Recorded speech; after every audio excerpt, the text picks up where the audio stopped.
gosh, you guys, I'm so excited. Today on the podcast, we have Bizzie Gold. If you don't know who this girl is, you for sure need to check out Buti Yoga. It's on YouTube, or you can go to Buti TV. It's my favorite yoga to do. I actually do it multiple times a week. But let me tell you a little bit about this girl. One of the world's top personal development and wellness experts, Bizzie Gold, has appeared on the Dr. Oz show, Today, E! Extra, Home and Family, Bethany, ABC News, and MSNBC to discuss her unique approach to sustainable transformation that has garnered widespread Hollywood praise. Some of her past clients include Julia Roberts and Jennifer Love Hewitt, among others. I can't wait for you guys to hear her. I wanted to hear from her when I started doing Buti Yoga. I was like, I've got to reach out to this girl to find out how she even came up with this in the first place, because it's a very unique style of yoga. There's no other yoga like it. And then I wanted to just chat with her as a mom. She's a mom of 3, and she's built multiple businesses now. And I was like, I've got to have you on the podcast. And she said yes. And I was just so excited to have her. So stay tuned. I hope you guys love this episode. Oh my gosh, I'm so excited. Bizzie is here on the show today. I first found her, was exposed to you because someone told me that I needed to try Buti Yoga, and I tried it and I was like, what the heck?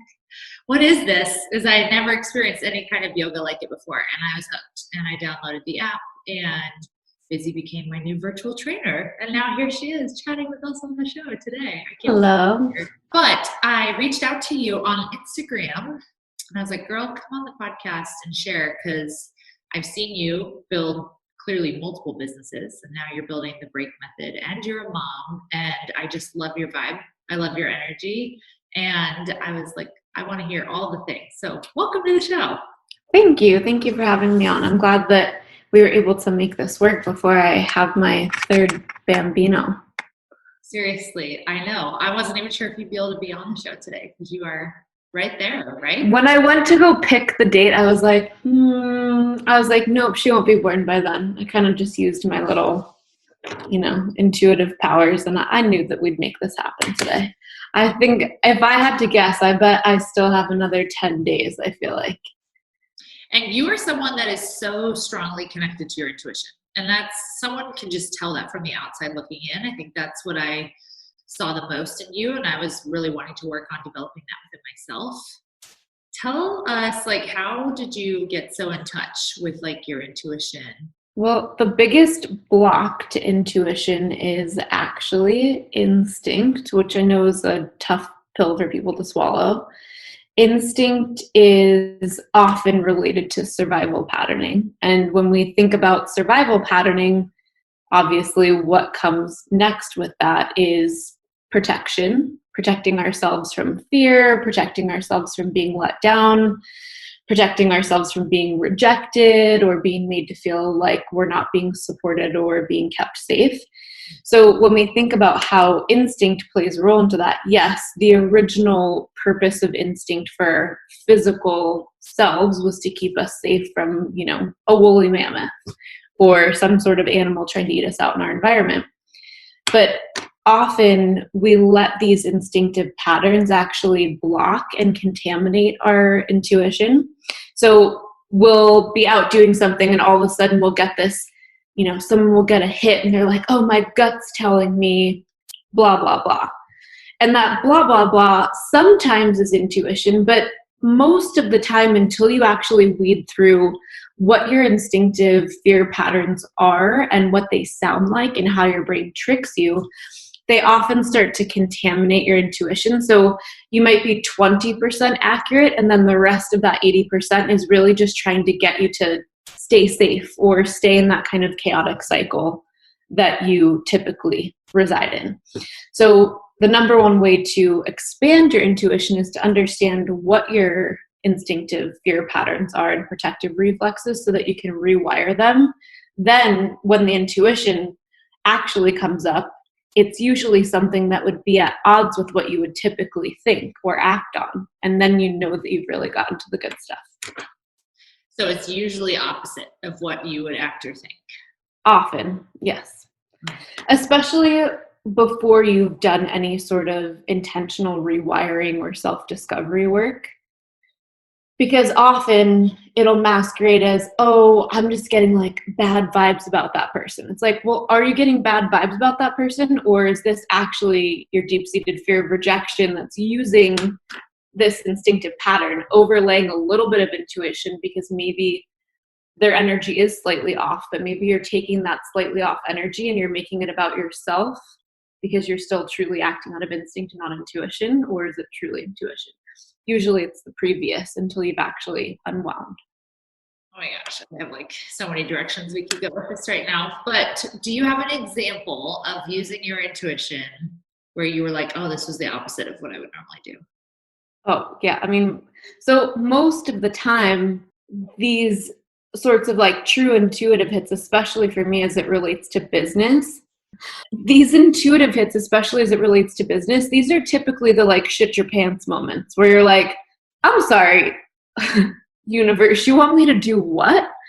Right? Where it's like such a big, bold move that is so maybe not characteristic for you at that moment or not congruent with where your thought process is about the business at that time, that to think like that big or bold or take that broad of a step makes you want to shit your pants in the moment. You're like, how could I do this right now? Like, what if I don't have the finances? What if I don't have this? Or what if I don't know this person?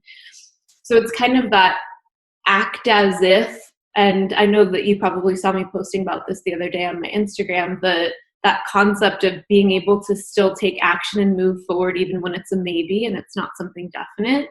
These are usually the things that intuition genuinely asks you to do, right? They ask you to walk further into your faith or further into that unknown where you have to trust that you have the skills to keep allowing this to unfold and keep moving and taking action step by step. So often, at least for me in business, a lot of the things that I was shown I should do were absolutely things that scared the crap out of me and did not feel comfortable. They didn't feel like they were in alignment with where society was. Like when I first created Buti, Instagram didn't exist yet. The concept of bringing some sort of dance or shaking and vibrational movement into the practice of yoga was like an absolute non-starter. So of course for me, when intuition says it's going to look like this, or if you do X, then you're going to move it to Y and it's going to end up looking like this, you have to take a leap of faith and trust that you have the skills to keep walking that path and turn it into this big picture vision that your intuition has shown you. Because often the way the world looks at the time that you're creating or you have the idea is not in line with how it's going to look when it's done.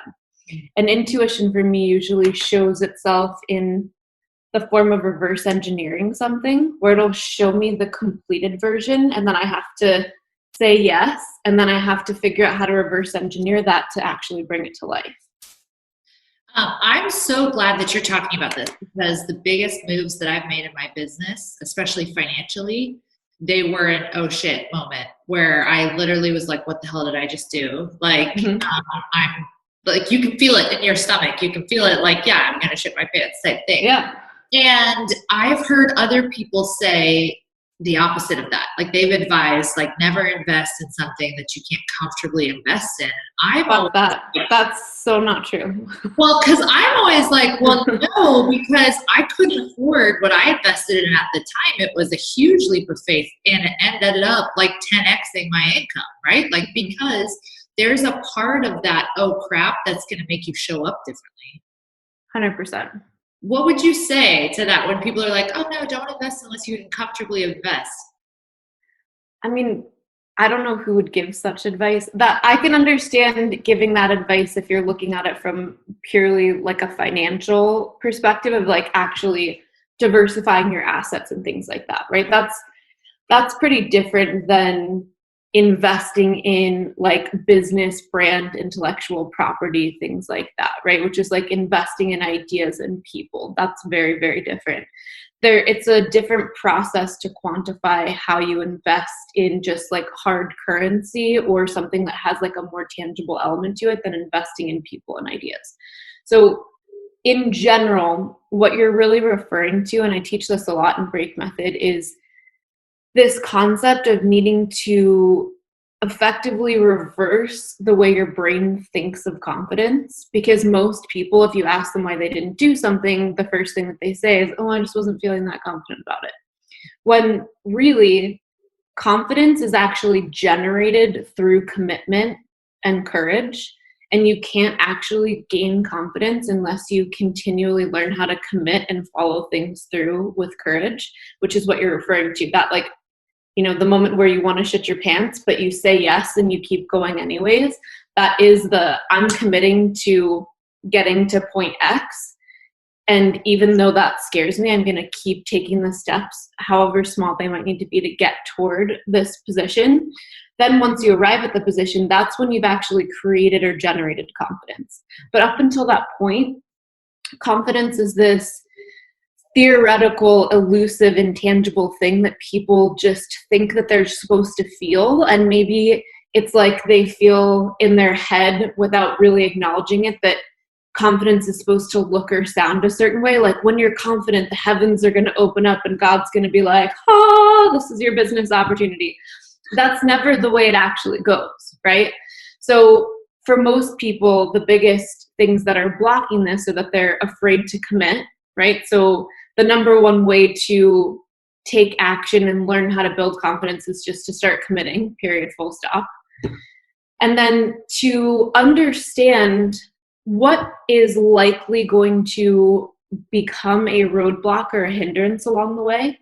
So this is where I talk a lot about understanding the difference between panic and preparedness, which I feel like people have a really hard time with. Like as a business owner or somebody that's bringing a brand to life, you have to understand what you're up against and what potential places that you're going to stumble or where you're going to need an advisor to help you get through this potential roadblock.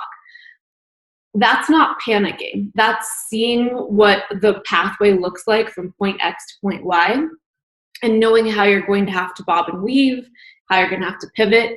Because if people don't take that step to be prepared, they're going to hit that first roadblock and they're going to be like, I'm a failure. I should have just gone with my gut, right? And not done this.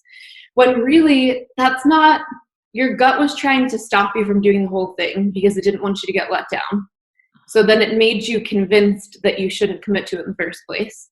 And then as soon as you hit that first roadblock, you're making that be the conclusion that backs up or justifies why you shouldn't have done it in the first place. When really all of those things are faulty. They're not even, none of those things are tangibly three-dimensionally real. You just didn't commit fully and you didn't do the research to figure out what things you would need to get through that courage phase to actually get to point Y. And to get to point Y, you also can't allow yourself to go into that panic mode where you're reacting and trying to like plug holes along the way. It needs to be that act of being prepared. Because if you commit, take that step to very much understand the difference between what panicked and reactive looks like for you versus prepared, and understanding that business is hard and things are not always going to be easy and you're going to have to find workarounds, and that doesn't mean that you're a failure. Then you can actually move through those things, get to point Y, and then you have built so much confidence that now you're not afraid to take those commitments and say yes all the time. And that's why people that do invest in businesses like this or do bring their products to life, once they have one success, they have 5 successes and 8 successes, because you learn that it's just a sequence you can keep repeating. Okay, yes, this is so good. And tell everyone, if you don't mind, like what's one time that you, or maybe even the biggest, like investment or jump or leap of faith that you made in your business that was like an oh shit? And then what did you do to prepare so that you wouldn't panic? Okay, so this one particular instance stands out a lot because I'm a big fan of always pulling back to look at the big picture. And I just want to apologize to your listeners for a second. As many of you know that have had babies and I'm literally at the end of my pregnancy, it feels like I'm constantly out of breath. So if I sound like I'm running a marathon, I'm not. There's just a massive baby like right here. I don't usually sound this winded, just for anyone listening. So I'm a big fan of pulling back and looking at the big picture, because sometimes we can be so zoomed in that something feels like a failure at that moment, but we don't, if we pull back and see it from a bigger picture, we can see how that one moment that felt like a failure was blocking or protecting something that didn't make sense at the time, but you see it come to fruition like a year later, 6 months later, something like that. So don't be so short-sighted that you can miss seeing how these moments kind of beautifully link together, because certainly that has been the case with a lot of the things that I would say in the moment felt like perceived failures. 100%, I know that I was supposed to end up in Scottsdale, but the way that I got here was very odd set of circumstances. I came here to lead a training, and I was walking on the street in Old Town and was walking by this building and was like, weird, I feel like I live here and that I own a studio right here. And it was just like this really weird, intense deja vu moment, but I had never been to Scottsdale before. So I spent that whole trip just having these odd moments where it was like I suddenly knew how to navigate the roads, and it felt like I had lived here already and I knew where everything was, but I'd never been here before. So that was odd. I went home to California. I was living in Malibu at the time. And I said to my now ex-husband, like, hey, I think we're supposed to move to Scottsdale. And he was like, I was thinking the same thing. So we literally just like picked up and moved everything to Scottsdale. All of our offices, like just everything. And at the time, my headquarters for all my businesses was in Santa Monica. And I kind of went through like the fiscal part and was like, I'm going to save so much money. The businesses can grow so much, blah, blah, blah. So you rapidly. You had already started Buti at the time. Oh yeah, I started Buti back in 2010. So this was 2010. It's been a long time. Okay. Yeah, Buti's 10 years old. So Buti was already in existence. I was already training all the like A-list celebrities, and all like a bunch of my DVDs were already out. And at that point, I already had started Golden Ratio, the supplement company as well. Mm. So even just looking at what we would be able to do as a business in terms of, growing the supplement company, because obviously the cost of housing, warehouse, all of that in Arizona was so cheap. I was like, this is a no-brainer. So leap of faith, just kind of took it, moved to Arizona. And I had been trying to get this one building that I saw that I really had my heart set on for a while and couldn't get the guy to call me back. Eventually, he calls me back. Everything kind of comes together and start construction on this building. We raised a bunch of money for the building of this social club that was going to be in Old Town. And we're now, approaching the end of what's slated to be end of construction. We had just done this huge marketing event, and we already had like 1,500 members that were already secured to be part of the social club, press everywhere. It was very exciting. And I go to the site one day, and because I'm looking at the very last pay app, and I'm looking around at stuff, and I'm like, I don't know anything about construction, but this feels off. Something is very, very wrong. So I'm like looking through everything, and I'm trying to check things off on this list, and I can tell right away that something is not right with the contractor. So I call the contractor and I'm like, hey, I was looking at this last pay app, and it feels like you guys are telling me that we're about to open, but it doesn't look like a lot of this stuff is actually completed, and I don't see these materials. Can someone call me back? No one called me back. I drive to their office empty. They filed bankruptcy and moved everything out of their office when we were on the very last pay app. So meaning I was already like 450 grand in the hole. And anyone that's ever done a construction build, your name is also on the subcontractors' liens. So they were supposed to pay the subcontractors, but if they don't, the sub can still come after you. So I was in a situation where I had paid the contractor, but they never paid the sub. So I had to pay for everything twice because they were able to come after me. I went to a bunch of lawyers and I was like, what are my options here? And they're like, unfortunately, like this does happen sometimes. I found out that this particular company was doing a build for Planned Parenthood on Camelback. That was like a $5 million project, and they did the same thing to them. So they were like, if you tried to file a lawsuit, they would actually be ahead of you in the payout. So they're like, you're never going to get your money back. And I sat there in the moment and was just feeling so defeated. Like, how would I have let this happen? Why wasn't I spending more time on the job site? Like, went through all the things, like, how could I have prevented this? And how can I take responsibility in some way for the situation that I'm in now? Because I was like, now we don't have the money to finish construction because I've had to pay everybody twice, and I only raised the money to pay for things one time. And we're supposed to be opening in like 3 weeks. And I went to negotiate with the landlords, and, you know, while they were very nice, they kind of were like, figure it out, otherwise you're screwed. I did everything I could to try to figure it out, and it clearly just was not going to happen. And on top of that, I was then going to be on the hook to pay $100,000 for having to pull out of the lease on top of this. So all in all, that entire debacle cost me $700,000. So I had to pay $700,000 for nothing, except like one of the worst years of my life. And obviously being completely defeated because we had all these people that were so excited and like we were so close, I could taste it, and then everything just fell apart. And I kind of went through, obviously, definitely being down in the dumps, but again, just kind of being reflective, like, what could I have done differently? Why is this happening? And then I just really clearly got into it that while, and this is where it kind of gets a little bit more spiritual, I don't know what you know or think about timelines. Timelines are always kind of shuffling and in a state of flux. And when we went into that project, the alignment was there. And when enough things shift, it can actually get the collective onto a timeline where that's no longer something, for whatever reason, that is in the best interest of either me or the business. And I kind of, once I went through all those steps to make sure, like, did I take enough responsibility? Could this have been prevented? I eventually got to the place where it's like, listen, this is protecting you from something that you don't understand right now. And it's not a failure. It's just a huge, really painful, really, really expensive lesson, and you're going to be fine.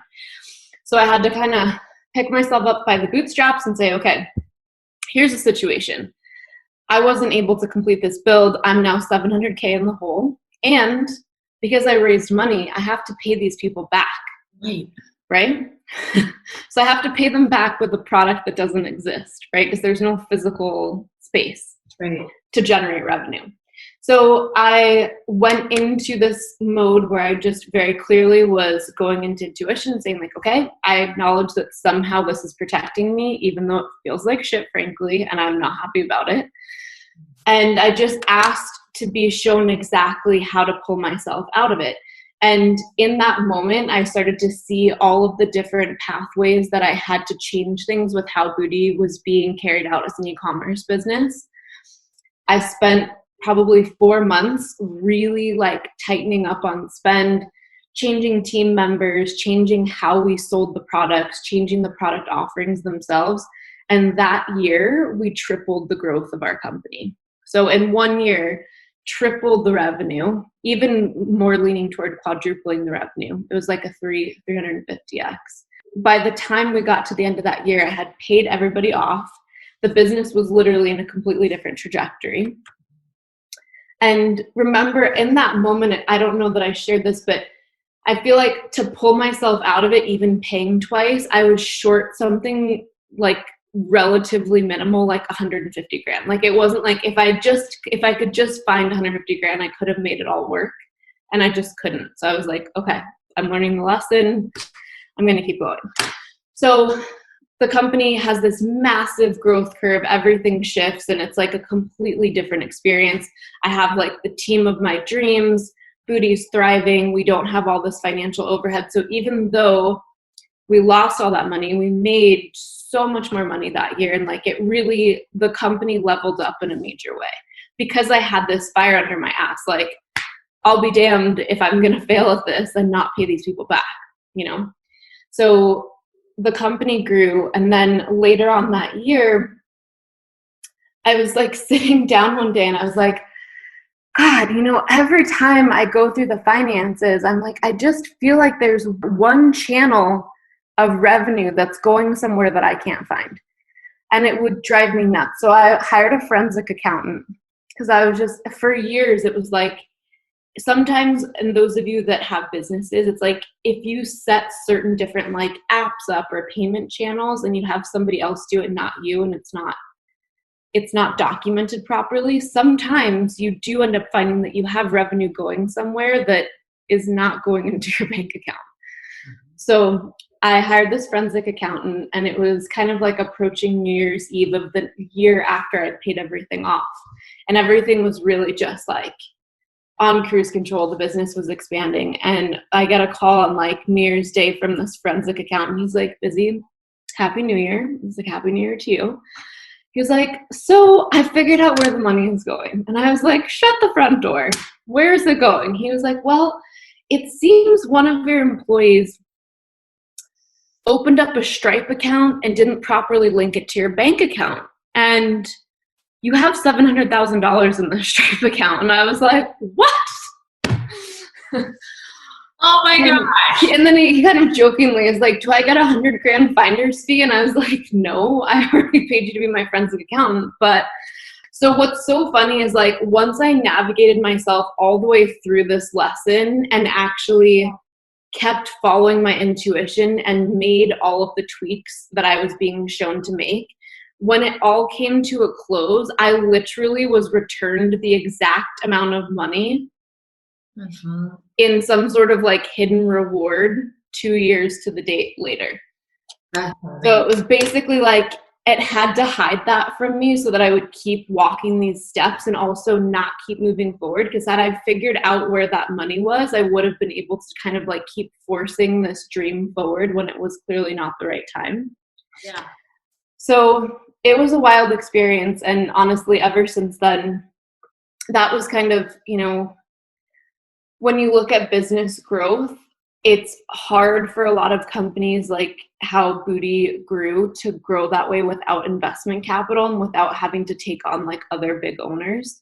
And that really was, even though it felt like it was going to be the thing that would bankrupt us, that experience was what allowed me to get Buti to be that high value company that eventually did get acquired. Totally. So what I hear you saying is, obviously you bet on yourself in a really big way. And then Always, yeah. Crap hit the fan, right? Which Yep. happens. There's some sort of like roadblock that happens. And then you're getting prepared was you getting quiet and asking for guidance and asking. And Absolutely. Enough women do that. Yeah, no, they don't. They get reactive, and then they start looking for people to blame or to blame themselves rather than to, again, pull back and go internally and say, what else could really be going on here, and what could this be building or creating that I'm not seeing right now? Because if I had been so short-sighted, I could have just been like, I'm going to be in the hole. I'm never going to get myself out of this. How could I ever pay back $700,000, right? Like all of those typical fears that anyone would naturally feel. If I had listened to any of those, then I wouldn't be anywhere near where I am now.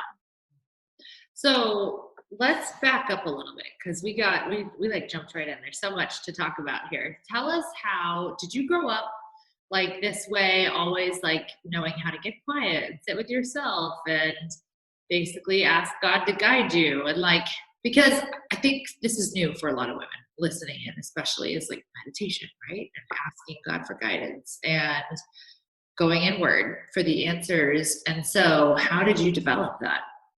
It's kind of an interesting segue, I suppose. So I'm a firm believer that to an extent, if each one of us kind of looks back at ourselves as a child, like we kind of came into this world pretty much who we are, right? Like obviously things happen and we create these protective reflexes and we adapt in certain ways based on bad things that happen to us. But in general, like anyone that's ever had a baby, like every one of your babies has their own distinct personality, and like you can do what you can, but like that's who they are, right? So I will say that to an extent, this is just who I am, and it's always been this way, though I certainly have had to work diligently on certain aspects of this to refine it, to work really hard on pulling out as much of that fear programming as possible. Because when I was a child from like 9 to 20, I actually was really plagued with terrible panic attacks. Wow. And I find that sometimes when people are the like high intellectual processors, you can basically let that turn against you and become this really deep-seated anxiety where it's like you're so used to having to problem solve in your environment and help people and see what's coming next, that basically becomes your own worst enemy. And then you can see problems everywhere, and then the problems just keep getting worse and more catastrophized, and then you're basically in shutdown mode. So I would say, you know, my dad, for example, he would jokingly refer to me as the Oracle when I was little. And I mean, honestly, throughout my whole life, basically, because I've always had an odd gift where if people, let's say adults, right? Let's like hypothetically say I'm like 10 or 11, I could be around a bunch of high profile, you know, business or political people. They could be having a conversation and they'd kind of jokingly be like, oh, Elizabeth, what's your opinion on this? And I'd just go, you know, on a little rant, and they'd kind of look at my dad and be like, holy shit, like what? How does she know any of that? And my dad's like, she's the Oracle. I don't know either. So there was always kind of this like sideshow element to my childhood where my dad would kind of prompt his friends, be like, it's so weird, you can ask her anything and somehow she just is able to like channel the answers. My dad obviously thought that was weird, but again, he kind of used it more as like a circus sideshow act. And for me, it was hard because at different points in my life, it was like I had two adults a perspective of things, and that is actually what led to a lot of my anxiety, because I never really was able to be a kid or feel like a kid or have that kind of childlike innocence or feel like other people could protect me, because it was just this like heightened protective reflex all the time. So I would say in terms of being able to listen and have answers, that part of me was always very, very strong from the moment I was born. My mom and I have had a contentious relationship, but when she was going through some stuff and we were kind of trying to reconcile certain things because she was finally going to therapy, she admitted to me that she was like, yeah, the first time I looked at you, I just knew that you were an alien and that I would never be able to be your intellectual equal, and it just always scared the shit out of me. And I was like, well, because my question was basically like, why are you so close with my sister and you've always been such an asshole to me my whole life? There was some aspect of that there even very early where she basically, both my parents were just like, you're a weirdo, but obviously loved aspects of my weirdo-ness, but it was, I guess, pretty apparent early on. They said that I would be like having conversations with dead people and stuff too, and be like pointing out things and all of that. So it was, I think it was probably a lot very early for them, and they were just kind of like, whatever, we don't really question it because some shit that comes out of her mouth always seems to be true, but we don't see it and it's super weird. So I think that aspect was always there for me. And then what I really had to do from like 23 to basically like 30 was try to do everything in my power to suppress that protective reflex so that the intuition and the messages could come through really crystal clear without any contamination. So where I feel like a lot of people have to drop out the protective reflex and then build the intuition, this was already really high for me, but it's like it was being muffled or distorted by this protective reflex. So I only had to do one of the things when most people have to kind of drop one and build the other. That totally makes sense. What do you tell people as like the first step to trying to build their intuition besides the instinct? I know we talked about instinct already. So that definitely does need to be step number one. And it's something that I teach a lot. And I know that we kind of briefly mentioned break method and my new book that's out, the self-study. Once you start to become aware of what these patterns are that block your intuition or do that thing where it kind of distorts it or contaminates it, and you can address how to effectively ask questions of your intuition, of that voice, you can start to kind of peel away like, okay, that's not intuition, that's this. Okay, weird, this doesn't match that. I'm gonna take action on that. So it's a combination of, I would say, number one, addressing what those patterned thought processes are that typically block or contaminate, while also when you are able to kind of successfully move certain of those contaminating messages off the radar, taking action on the intuitive things that are coming to you, because that then helps you build confidence in following those intuitive hits. The other thing that I teach is something called directed meditation, which is almost more of a self-hypnosis technique that's really, really powerful. And we're in the middle right now of a 9-day challenge with Break Method. And it's so funny because it's a 9-day challenge, and I do this specifically on day 5, because there's usually the people that decide I can't meditate in air quotes, or like I hate meditation, meditation's for hippies. Or there's the other subset, which are like, I'm really good at meditation, I have a daily meditation practice. All of these different groups of people don't have any idea what this particular thing is, and they usually are come into it and they're like, whoa, that was not what I was expecting. With directed meditation, it is essentially, I would argue, the number one way to tap into what would be more of that universal consciousness or intuitive messaging, which isn't coming from your gut. It's actually coming from your 0 point. So it's coming from that like neutral point in your heart center, which is more like your body or your energy system's charging station, not your gut, right? I always tell people, like, when people are like, follow your gut, it's like, no, your gut is where your bowel issues and your IBS come from. That's not where your actual intuitive hits are coming from. Right. So what this process does is it helps you essentially look at a specific prompt or request for information of your subconscious. And there's a specific protocol, and I'm happy to share it with some of your listeners and give them a specific prompt that they can use for this. I have a bunch of it on slides, so I can share that with you, where essentially you are inquiring something very specific, almost like a data request, to your subconscious, and explaining to your subconscious how you plan to use the information, because often the subconscious will put on the brakes and not allow you to access this information because it doesn't believe that you're going to use it with intention, or that you're going to use it effectively, or that you won't use it at all, right? Because most of the time it's like, we tell you this shit all the time and you never take action on it, so what's the point, you know? I was raised like Jewish in New York. It's like a Jewish grandmother that's like, what's the point? Why would I give you this information? This allows your brain to feel like it has a direct request, and it's able to kind of pull that data file more easily, and also trust that you're using it with intention. And often what people end up finding through this place is honestly access to anything you could ever possibly imagine, from what has happened to you in your life that you're not consciously aware of, to answers to things that lie far beyond anything you could comprehend. And the more you keep honing this skill, the more you can use it effectively. Oh my gosh, I'm so excited to try it. I'm like, let's go. Let's do it right now. I'll have to try it afterwards. You just referenced Break Method.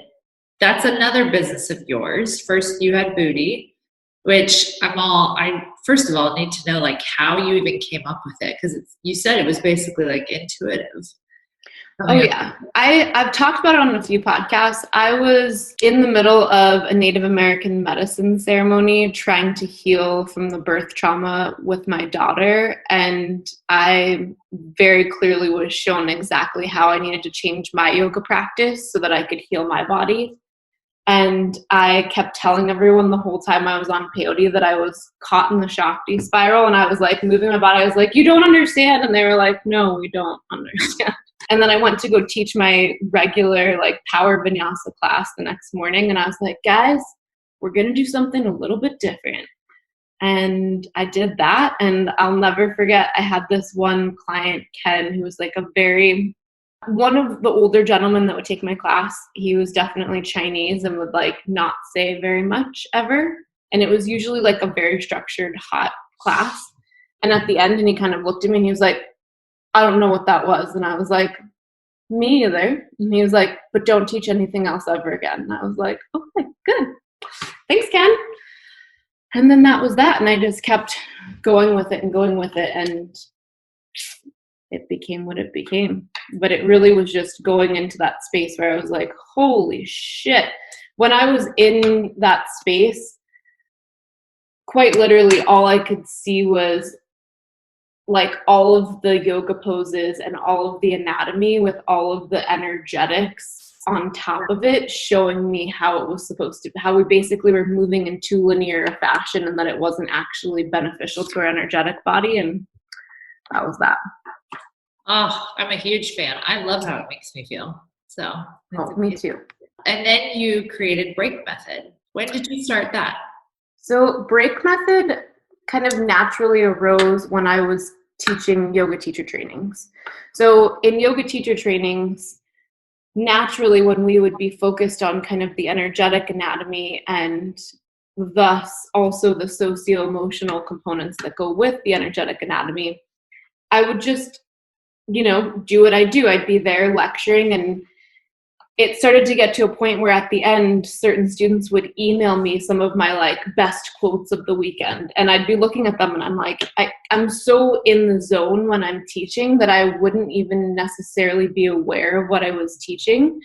So people started kind of sending me stuff and they're like, you should really document this. Like, this doesn't exist. What are you, like, what is this? So I started to kind of get it more and more and more organized over time. And then in about 2014, I was literally like doodling on a piece of paper, having an argument with somebody about emotional response being masculine energetics rather than feminine energetics. And I was like mapping this thing out, and I created what now when we look back at it is like one of the most important foundational tools of Break Method, literally just like scribbling on a napkin. And at that point I went home and I was like, okay, I have to just start writing. And I had, my son at that point was probably like 4 or 5 months old. So I just went to my ex at that point and I was like, listen, there's a lot of stuff that wants to come through right now. Can you just kind of hold down the fort for a few days and let me just write without interrupting? And he said yes. And what came out basically was somewhere between like 80 and 100 pages of just like tools and diagrams and all of this stuff. And that really was kind of the beginning of what was an organized format of Break Method.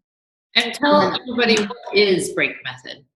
So Break Method is an emotional repatterning protocol. We have a variety of different courses that we teach online. Our complete course is a 4-month-long course. It's taught now by many doctors, therapists, social workers. I've had the pleasure of teaching it in the prison system. I was just on the phone with somebody this morning that is using it as part of her thesis for her college graduate school in social work. Mm-hmm. So it's expanded really rapidly, and it's become, I think, a protocol that a lot of alternative practitioners and even, mainstream Western practitioners are now coming to realize is kind of, it's like a more modernized, disruptive framework that just gets results faster.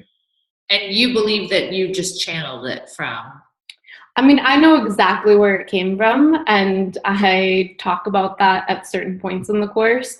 But I think because people have such a hard time wrapping their head around those concepts, typically the way we teach the course, once you get past graduation, you unlock Unit 4, where we start to get into a little bit more of the big picture, like heady esoteric stuff, because I have so many clients that are just, middle of the country, rural, often very Christian people, where it's the concept of information coming from something else or some other place is like too jarring. So I try not to focus on that too much until after people have kind of gone through the experience. But it's definitely, I would call it more of like a modern or spiritual technology that really does help transform and rewire your entire emotional response system.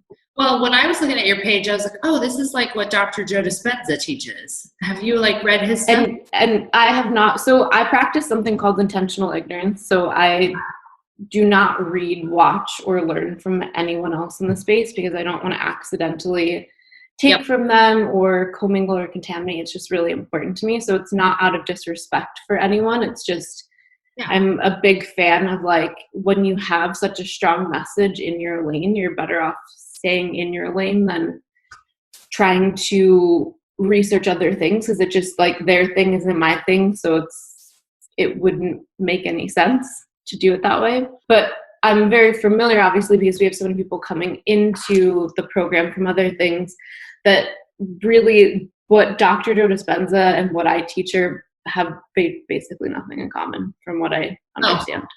Yeah.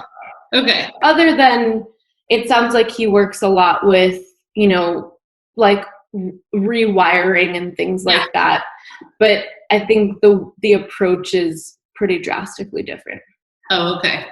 You just mentioned not researching other people in your space, which I love because that's something that I also have not done. I don't look up other coaches who are teaching the same thing as me. And I've always thought that was my benefit, right? Because then I'm not comparing myself to anyone else, I'm not looking at what their pricing is versus my pricing, right? I'm just doing my thing. But I was just listening to a pretty well-known coach today in her podcast, and she was like, you got to be doing like your market research. Like you need to be knowing what other people are doing and how it's working and like what their pricing is. And I was kind of like, really? So no, I strongly disagree.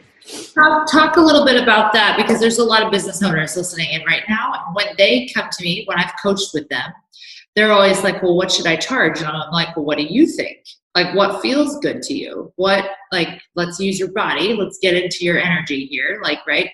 And they're always like, well, what are other people charging? And I'm like, I don't know. Like, so talk a little bit about that for me. So yeah, I actually, if anyone wants to check it out, it's relatively old, but still very poignant.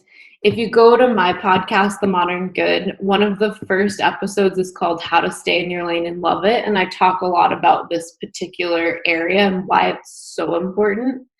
So to me, there's a difference between kind of broad market research and a competitor matrix versus fixating on specific personalities that you are trying to essentially cookie cut or duplicate, right? So I'm not saying that there isn't some benefit to understand kind of in broad strokes who else is doing similar things that you do, but to allow yourself to spend in-depth research time looking at like the who, the what, how is their message coming across, what is their price point, how do they market? To me, none of those things actually benefit you, because like you said, your energetic signature of what your product is going to have nothing to do with theirs. And by allowing that information to essentially come into your decision-making process, you're basically not going to see what your specific product or space is correctly. It's going to have too much influence on it. There's going to be too much chatter. So for example, looking at the top, like Google top coaches in blah, blah, blah, whatever it is that you do, take a brief look at their website and maybe jot down like a couple notes, but don't allow yourself to like go get on their list and like spend time looking at their products and how they talk about things. It will only contaminate your unique message and gift and product offering. So that's that piece. The other piece that I would say that actually to me would be something I would do, and this is just a little hack that I don't know if, how many of your business owners know this or not. I would care more about, let's say that there's, rather than somebody's message or pricing or how they do things, I would care to learn more about what apps and what programs they actually use if you're seeing them have success. There's a website called builtwith.com. So if you're going to do anything with a competitor, I would put in their website on builtwith.com and see exactly what apps and what different plugins they're using, because to me, the only thing to ever learn from somebody based on success that you're perceiving, maybe in terms of like Facebook ads or, how many comments or clicks people are getting on a certain ad, that to me is a metric that's worth really digging into, because that doesn't have to do with you or your message, right? That's like basically just the tech piece. Right. So that's where I would put my energy on the competitor matrix, is like, what are they using? What's working? What plugins are working? Rather than how can I make myself fit into this sort of bizarre cookie cutter mold. That will block you every time. And I understand that a lot of business coaches want to push that, but they're pushing that, in my opinion, I talk about it on that podcast, the How to Stay in Your Lane and Love It, to the people that aren't true ideators. So if you, for example, Joy, work with like the true business ideators, that's not for you. Like that would only ever drag you down. What that person is speaking to are the people that are trying to basically copy a system or a program or something that works, rather than truly bringing something of themselves into the market. And you have to know which one you are. And some people really want to be the ideator, but they're just not. They want the personality, or they want the money, or they want the social media presence, but nothing that they're doing is truly original. In that case, maybe you do need to go the route of looking at all of your competitors. But my gut is that most of the people that you would work with are those true ideators that would be well served to stay in their own lane and worry about their own eyebrows. So how do you do market research? How did you do market research for Buti and everything? So I didn't do market research for Buti, pretty specifically because anytime somebody like an advisor or something of that nature would get me to, I'd keep hitting this point where I'd say very clearly, this isn't like anything that I do. So how I'm like comparing apples to pineapples, like it feels like a waste of time. Not to mention, when you're creating something truly original and unique, there's no benefit to having how somebody else did something or price something limit the scope of how you're perceiving what you're trying to bring into the world. So I always really kept some very intentional blinders on with that. And really, I can't tell you how many times like an advisor type of person would try to get me to do something like that. I'd do it for like 5 minutes and I'd be like, nope, everything about this feels wrong. And going with my intuition on that one and continuing to push the envelope and create brand new ideas was always the right call for that business, always. But did you lean on feedback from your people? Did you lean on feedback at all from your people? Because I help business owners, and I think they're either on the side of like, well, that's never been created, so how could I create that? And sometimes it's not been created and it's not super desired, right? By like a market, right? Mm-hmm. And so you have to know, like, is this desired type thing? Well, and sometimes you have to create the market too. If somebody doesn't understand the problem, you have to educate about the problem that you're trying to solve and then create the market, which is really, that's what we had to do with Buti. And from the get-go, I always knew that the people that were most resistant to it and wanted to mock it or make fun of it were the people that actually needed it the most. And that the people that perceived that they were like so open and whatever, like they were the ones that actually didn't have a good experience. So it's like naturally the people that wanted to hate it were the ones that were going to love it. And then the people that wanted to love it hated it. So I had to essentially create a way to educate people about the problem that they didn't even know existed, and then educate these two markets on how to basically make this person get convinced that it's not for them because it really wasn't for them, while convincing all these other people like this actually is the very thing that will change your life even though you want to mock it. Okay. So yeah, talk about that, like creating basically the problem they don't know they have. Because that's a huge hole that entrepreneurs miss, especially online. So yeah, just to be clear, it's not creating the problem that they didn't know that they have, but it's bringing light right to the problem. Because I mean, there are some companies, by the way, that do that. No. Right? Creating the problem. That's not, I feel like, ethically sound, but it does happen. So this is more, a lot of the women, especially in the beginning, we really obviously focus primarily on marketing to women. A lot of women that perceive themselves to be, let's say, like very religious or strict or needing like bar method and wanting to kind of put on a facade and have everything together, they were the ones that really needed Buti and at first would turn their nose up at it. So I knew that I had to find a way through different sorts of advertising content, or even the way we wrote about it or marketed it, or the way I wrote blog posts, was helping women align with that piece of themselves that they know is in there, that they don't admit to anybody, that tries so hard to keep it together and, like, you know, keep doing plies on the bar. And it's like, how many plies are you going to do on the bar before you acknowledge that there's some sort of fire in you that wants to come out and you're afraid to unleash it, you know? So I had to keep kind of lighting that spark and having people that were looking at that say, like, oh, I know there is something in there, and I am afraid to give it any sort of power or to give it a voice.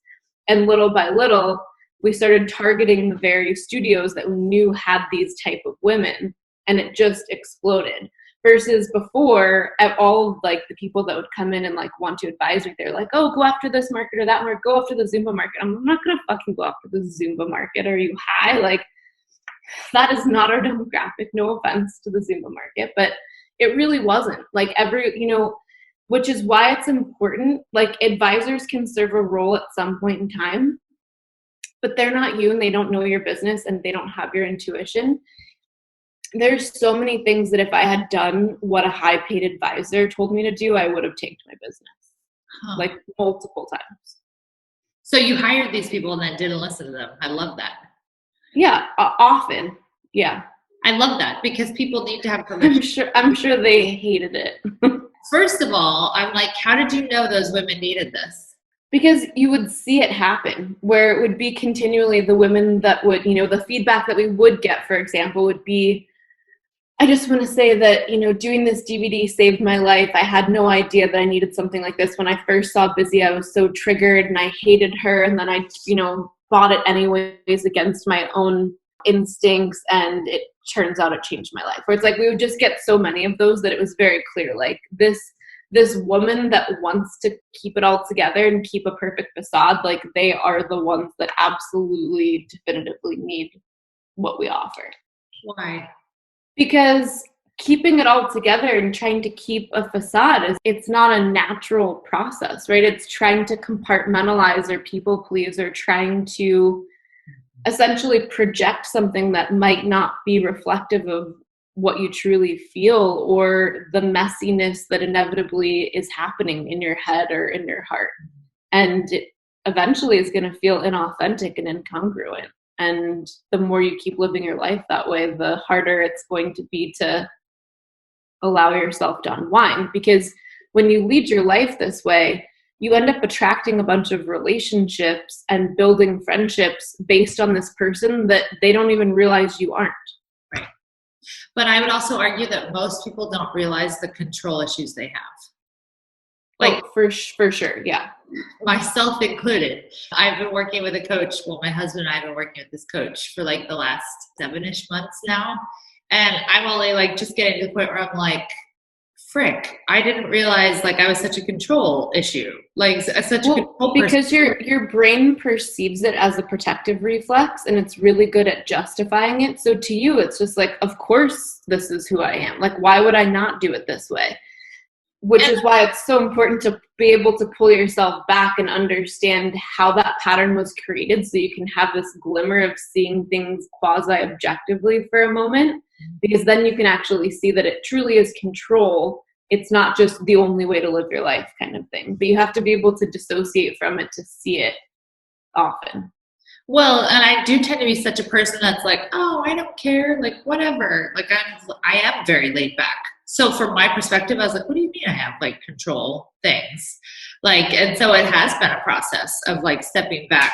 What would you say as far as? So you're describing two different types of control. So in the work that I teach, there are the people who have brain patterns where they attempt to control the way they are perceived and experienced by people more as a method of their feedback system, which it doesn't sound like you have. Yours is control to be safe, which is kind of like a global, like, people aren't going to follow through and like do things the way they need to be done, where it has nothing to do with you. Right. Yours comes from a very different etiology. So the previous would be more of a rejection-based pattern. Yours is more of an abandonment-based pattern.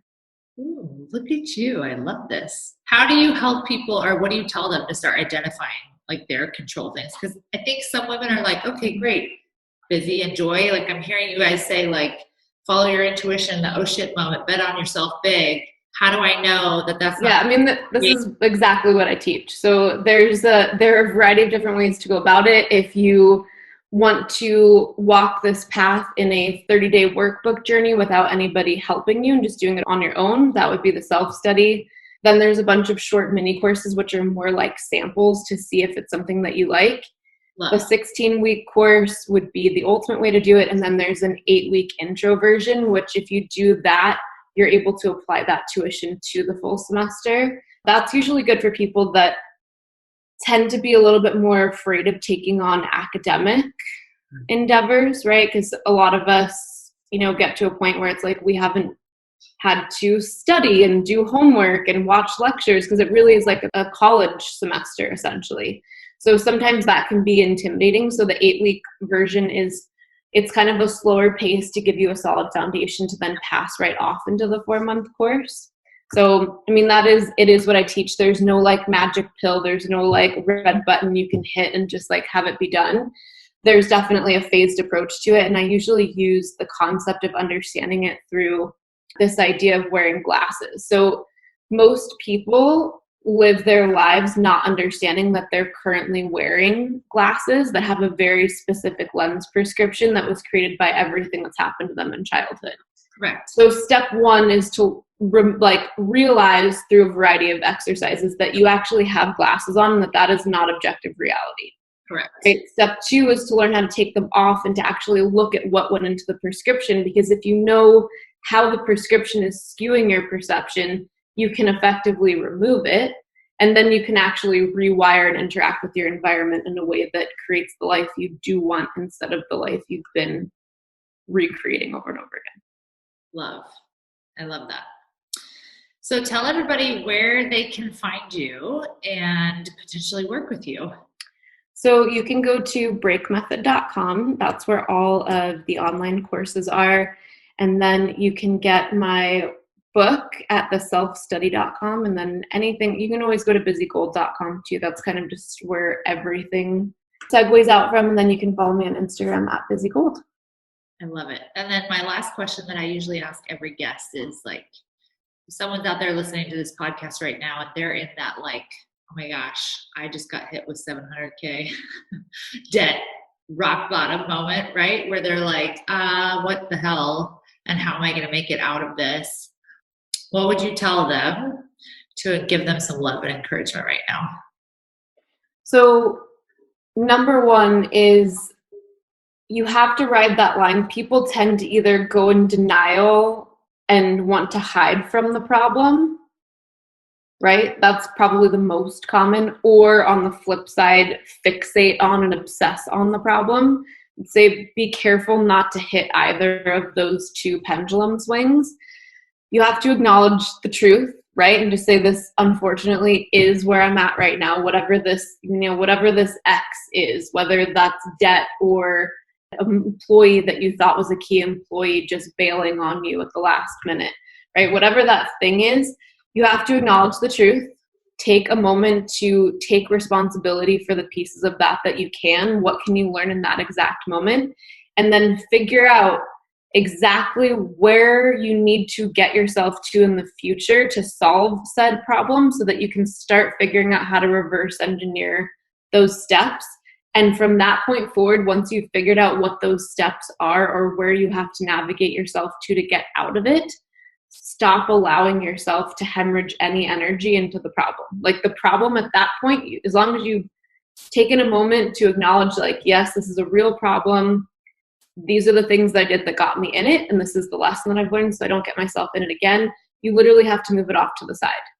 Versus if you had allowed yourself to go into denial right away, you wouldn't learn the lessons. You'd probably skirt it and you'd pass blame on other people, right? Like take that responsibility, acknowledge it, move it off to the side, and then only put your energy and intention into how to effectively navigate yourself to the place of solution.